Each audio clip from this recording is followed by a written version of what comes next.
What's up, everybody? Robert the Bruce here.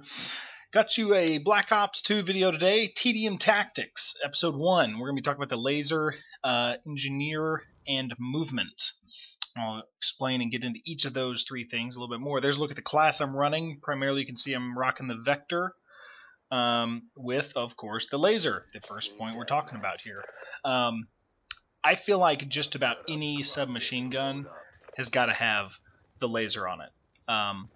These are obviously only close quarters weapons. They do little to no damage the farther out you get, so you're going to be right up in the enemy's face when these weapons are going to be effective. So, that being said, it's all about that split-second reaction, the who's getting better shots in, headshots and upper body shots, who's moving more and dodging the other guy's shots. Little side note there for you, the old shock charge and bouncing Betty. Shock Betty! It's one of my favorite things to do. Toss it down, shock charge freezes them, Betty takes them out. It's good times. But yeah, the laser, I think it's crucial on just any submachine gun because it allows you to keep on strafing, moving quickly. I do it throughout this entire map, and unless they're like that guy where they're a long ways off and they don't see me, I'm always firing from the hip. You get great accuracy at a very long range. Guys like that don't even get a shot on me because they're just trying to keep up with finding where I am. I'm strafing, I'm moving quickly, ducking, jumping, whatever you got to do to stay out of their crosshairs.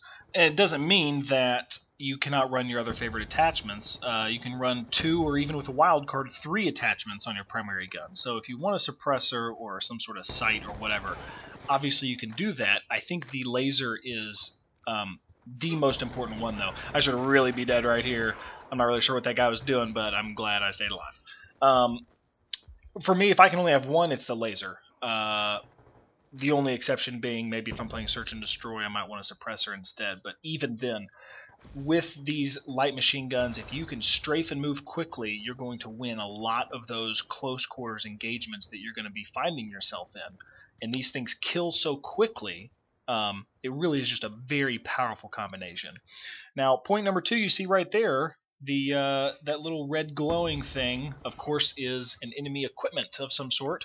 Looks like the trophy system, because I've got the engineer perk on. So I'm able to see any enemy equipment that's down. There's also a bouncing Betty I can see up there. So take a look around, make sure no one's close by, and I'm going to go kill this guy. Now, I go ahead and move in and duck, or lay down so I can avoid the Betty. And then I kill that guy, no problem. He's wondering, how did I know he was up there? Plus, how did I know to dodge his Betty? He has no idea. Engineer, for me, is almost invaluable. I think I might have one class that I don't have it on. And even then, I usually regret not having it. Because Claymores, Bouncing Bettys, Shock Charges, these things are all just brutal. I mean, Sentry Guns and Guardians, if they get those in, those can just tear you up. Whereas if you've got that Engineer perk on, you can see it all. You know well in advance what to avoid. And more importantly, it tells you where the enemy is hiding. Guys love to go sit and hide next to their equipment. You see some Claymores up, there's probably a sniper or maybe a shotgun camper there, just sitting there. And 2 or 3 times throughout this match, I'm wandering around looking for some action. That sounds odd. And I see some guy's equipment. That also sounds odd. Up in the building somewhere. So it's like, okay, I know there's a bad guy up there. I can go kill him. And it's easy, and most of the time they're probably wondering, like, oh, did they have a UAV up? How did you know I was here? Especially if they've got a Claymore or something and you managed to dodge it and kill them anyway. I just cannot get over the engineer perk. I think it is, other than Ghost, maybe the second most important one to run. Man, that guy was hardcore camping and just not good at it either, because he probably should have killed me. So if you haven't tried it yet, or you only use it a little bit here and there, start throwing up Engineer. You're not really missing out on anything else in that 3rd slot if you don't run it. Or if you do run it, you're not really missing out on anything else that is just a crucial, massive game changer for you. There's some good stuff, but I think Engineer far and away is the best. Side note there, I call that Lightning Strike in very quickly. That needs to be what you always do. Earlier in the game, I called one in, I delayed on it, and I didn't get a single kill. And that's just what happens with the Lightning Strike. You got to call them in as quick as you can on those red dots, because guys move a lot, and otherwise you'll usually miss. So the final point we want to talk about is movement. Now, you've seen in this game, I have never stopped in one place or room or area for very long at all. I'm constantly circling the map, changing up my direction.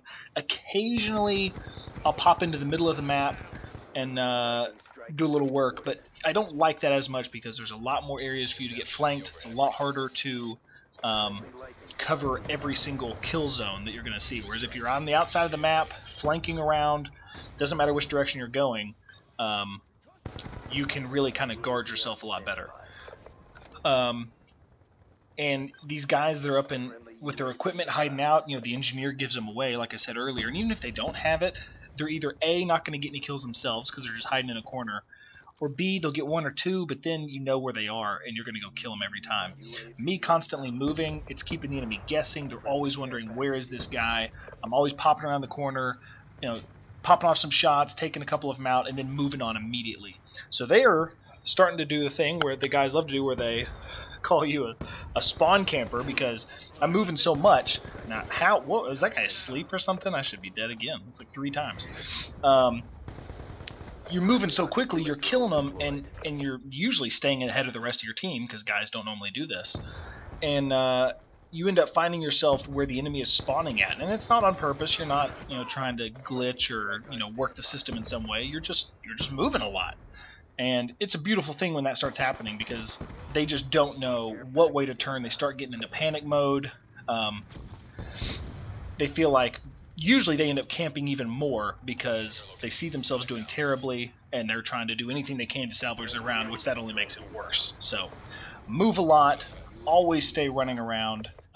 TDM especially, I cannot stress that enough.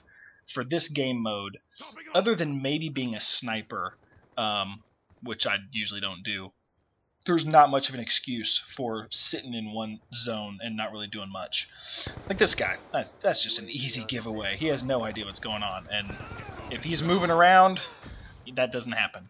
So, hope you enjoy these tips. I hope if you struggle with TDM or you don't really have a good strategy, that some of these things you can implement in your own game and maybe start seeing yourself putting up some better scores. Thanks so much for watching. As always, hit me up in the comments if you've got a question or idea for a future video. And as you know, in Black Ops, only rookies complain when they lose.